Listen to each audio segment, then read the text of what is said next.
Hello and welcome to Purdue Library's Guide to Research.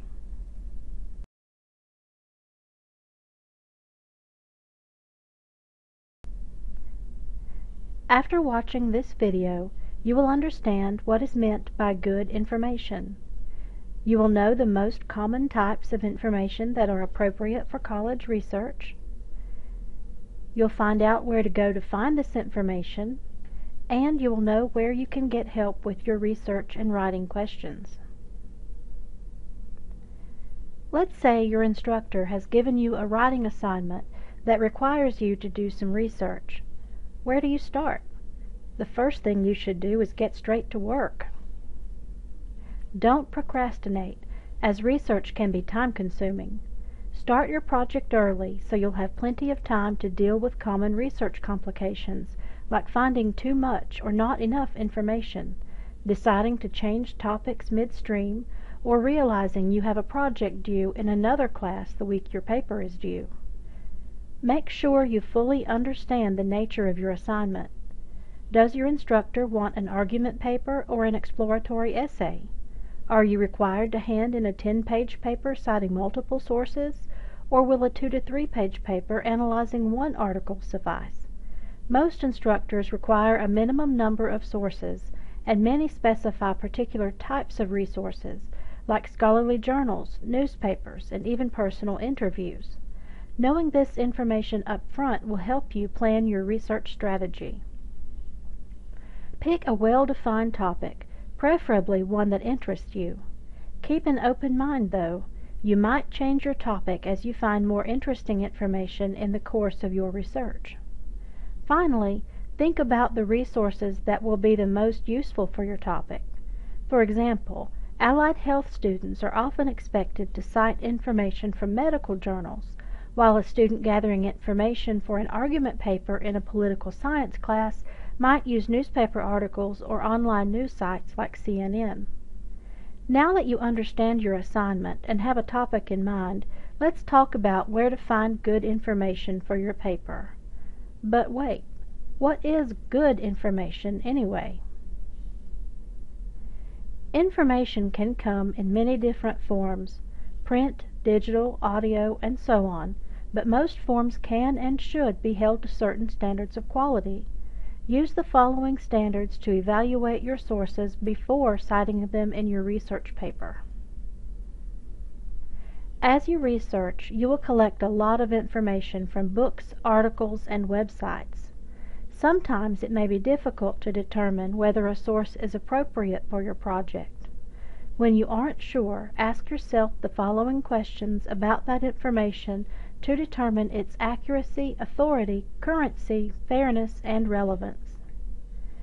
Accuracy refers to the correctness, verifiability, and reliability of information. Ask yourself, can the information be verified or supported by other sources? Is evidence given to support the information? Does the source appear to be carefully edited, or are there errors in grammar or punctuation? Authority implies that the source was created by an individual or group with appropriate credentials and expertise related to the subject. When you look at your source, can you tell who was responsible for it? What information does the source provide about the author? Look for a name of a person or group along with contact information and credentials. If you are evaluating a website, can you determine whether an organization or company sponsored that page? If there is not enough information about the author to determine authority, play detective and Google the author's name to find out more. Unless you are writing about a historical topic, you should also verify the currency of your source. Do you know when the information was originally published? Are charts and graphs that display statistical information dated? If you are evaluating a website, are the links on the site working? Dead links imply the information might have been around a while. Fairness refers to the balance and objectivity of a source. Are diverse perspectives presented, or does the information reflect only one point of view? Is the purpose of the information to sell something or to persuade the audience toward a certain opinion? It might sound obvious, but lastly, make sure the source is relevant to your topic. Does the purpose of the source meet your needs? Who is the intended audience for this information? Is the information covered in appropriate depth, or is it too superficial for college-level work? If you have a source you aren't sure of, ask your instructor or a librarian before using it. If it's not appropriate, they can recommend another source that is. Now it's time to think about the kind of information you need. Often, your instructor will give you specific guidelines about this. For example, you might be required to use a research study from a medical journal or a critique of a work of literature from a literary journal. If you don't have specific guidelines to follow, then you should ask yourself the question, what are appropriate sources of information? The answer to that question is, it depends. Selecting the appropriate sources for your research depends upon your topic. If your instructor requires scholarly information, you should choose journal articles, scholarly books, or perhaps government documents. If you are researching current events, your topic might not be covered well in scholarly journals, so newspapers, popular magazines, and some websites might be more appropriate. It is usually a good idea to choose information from a variety of sources to ensure adequate coverage and to obtain a variety of viewpoints. There are many types of sources you can cite in your research. The most common acceptable sources are scholarly information, such as journals, which are also referred to as academic journals or peer-reviewed journals, scholarly books, and ebooks. Scholarly information means that the sources are written by experts or scholars in a particular discipline. Scholarly articles and books go through an intensive review process before publication. A primary source provides direct or first-hand evidence about an event, object, person, or work of art. Examples of primary sources include historical and legal documents, eyewitness accounts, diaries, statistical data, audio and video recordings, personal interviews, and even online communication via email, blog, or listserv.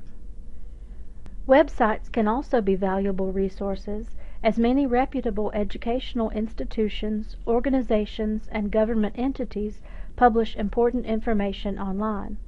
Journals also make some of their content freely available, and many journals are solely published online.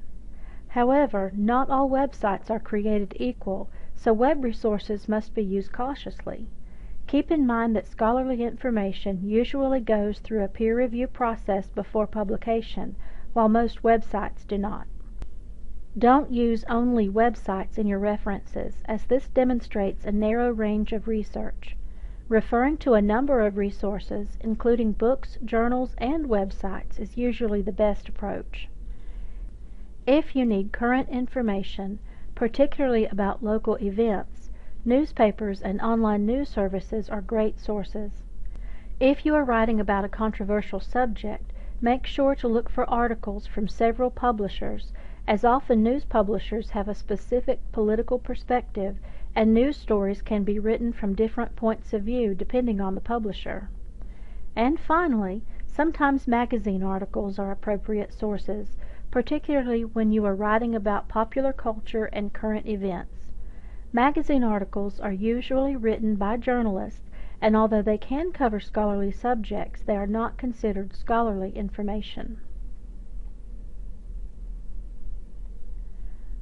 Once you have a well-defined topic and a pretty good idea of what kind of sources you need, then it's time to find those sources.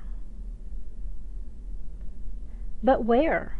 The library has almost 100 databases, over 50,000 books, and when you Google your topic, you get millions of hits. Where is a student to start? Don't panic. This is where Purdue Library's research guides come in. Research guides are tools the library has created to point students to the best information on certain subjects. Using research guides, you can search the library's collections for books and ebooks, locate the best databases for your projects, get DVDs and streaming videos, find relevant and authoritative websites, and even get help writing and citing your papers. There are research guides on a number of subjects, and guides have been created to cover specific projects and classes. There are guides for automotive systems technology, graphic design, psychology, interpersonal communication, and more. If you don't see a guide for your class, let a librarian know, and one will be created for you. To find Purdue Library's research guides, first go to the library website by clicking the link at the top of the WCC homepage. Notice the colorful buttons at the top of the page. Using these buttons, you can find our research guides, the library catalog, a full list of library databases, and request help from a librarian. Clicking the Research Guides button brings you to the list of guides we saw earlier. If you are an instructor, consider linking the research guide for your class or subject onto your Moodle page. Then students will be able to go directly to your site without having to click through the library site. If you run into a problem or need to ask a librarian a question, help is only a couple of clicks away. Each research guide has a Need Help page. Use the information on this page to request your library password, contact one of our librarians, or if you are an Ashe or Allegheny County student, contact a librarian at your local public library. Each Need Help page also gives you the opportunity to use NC Knows, our 24/7 reference service. What is a 24/7 reference service? This is an instant messaging service that connects you to a librarian anytime, day or night. Thank you for watching this presentation. We hope it was helpful, and we encourage you to view our other tutorials available on the Purdue Library website. If you have any questions, just use the Need Help button on our site to contact a librarian, and don't forget to like us on Facebook.